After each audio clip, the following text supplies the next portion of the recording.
Sakeri Bunojer, Tijonijai, Wakami, Reimiki, 15 de julio. Buenos días, nuestra clase de hoy, el 15 de julio, lleva por título Choltzig Rinail.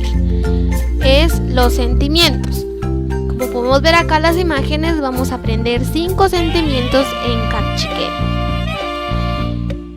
Hinawakashak Tamanautzil Kun Kaiyoshi. Escucha por favor. 1, 2, 3. Jikon Nukush.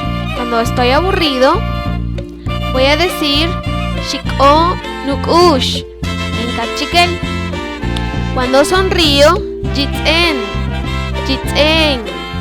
Cuando me avergüenzo por algo a veces que hacemos, algo que decimos o cómo actuamos y nos da vergüenza, nos da pena, en Kaqchikel vamos a decir Jik-ish. Jik-ish. Cuando estamos cansados, ya tenemos la batería baja, en Kaqchikel vamos a decir In-osnek. In-osnek. Y cuando me desespero porque a veces no me sale algo, ¿verdad? A veces no nos salen las cosas, estamos desesperados, vamos a decir en Kaqchikel Rup Oitzan Ri Nukush. ¿Ja? Rup Oitzan Ri Nukush.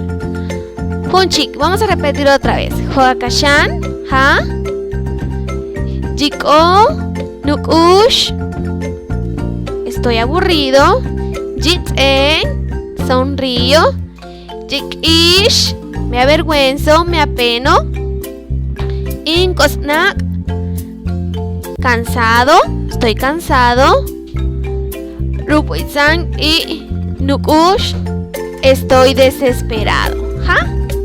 Pronunciamos este vocabulario en casa y nos vemos a la siguiente. Yoshonchik Shaka.